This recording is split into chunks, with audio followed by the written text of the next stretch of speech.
ஏன்னா நம்ம நிலா வந்து சோழனோட அப்பாவை ரொம்ப கேர் பண்ணி பாசமாக அன்பாக பார்த்துக்கிறாங்க. அதே டைம் வந்து அவரும் நிலா சொன்னால் மட்டும்தான் கேட்குறாரு. அதுக்கப்புறம் பார்த்தீங்கன்னா நம்ம சோழன் வந்து ஃபோனை ஆஃப் பண்ணி வச்சுட்டு என் செவனேன்னு இருக்காருங்க. வேலைக்கும் போகல, எதுக்கும் போகாது. ஓனரே வீட்டுக்கு தேடி வந்துடுறாரு. அதுக்கப்புறமா அவர் வேலைக்கு போகலாங்க. அதே டைம் பார்த்தீங்கன்னா நம்ம நிலாவும் பல்லவனும் ஃபஸ்ட் அனுப்புகிறாங்க. அங்கே பார்த்தீங்கன்னா நம்ம காயத்ரி போய் நிலாட்டையும் பல்லவன்ட்டையும் சோழன் வரல அப்படின்னு கேட்கல நிலா கோவமா எங்ககிட்ட வந்து ஏன் கேட்குற அப்படிங்கிற மாதிரி அங்கேருந்து கிளம்புறாங்க. அதே டைம் பார்த்தீங்கன்னா பல்லவன் மட்டும் நின்றுட்டு இருக்கும்போது இந்த பொண்ணு போய் சோழன் ஏன் ஃபோன் எடுக்க மாட்டேங்கிறாரு, என் பிறந்த நாளைக்கு வந்துட்டு நான் வந்து என்னோட பாய் ஃப்ரெண்டு அப்படின்னு சொன்னதுக்கு வந்து அவர் என் கூட பேசலை அப்படிங்கிற மாதிரி சொல்லலை. எங்களெல்லாம் பார்த்தா அவங்களுக்கு தெரியலையோ அப்படிங்கிற மாதிரி வந்து பல்லவன் கோவப்பட்டு பெண்ணை எங்கள் அண்ணனை பார்க்கணும்னு சொல்லிட்டு வீட்டுக்கே கூட்டிகிட்டு போயிடறாருங்க. அதே டைம் பார்த்தீங்கன்னா சேரன் அண்ணனுக்கு சாக்கு அவங்க அப்பா என்ன இவே ஒருத்தி இழுத்துட்டு வரியா அப்படிங்கிற மாதிரி அவங்க அப்பாவோட ரியாக்ஷன் எல்லாமே அப்படி.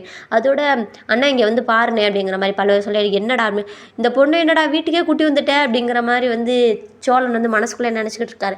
அதே டைம் பார்த்தீங்கன்னா என்னடா இது அப்படின்னா சேரன் கேட்கல அண்ணன் அதெல்லாம் ஒன்றும் இல்லைண்ணே அப்படின்னு சொல்லிட்டு சொல்லல ஏங்க நான் ஃபோன் அடித்தா எடுக்க மாட்டேங்கிறீங்க அப்படிங்கிற மாதிரி அந்த பொண்ணு கேட்கல ஏங்க அப்படிங்க என் ஃபோன் ஆஃப் ஆயிடுச்சு அப்படின்னு சொல்லி சமாளிக்கிறாரு.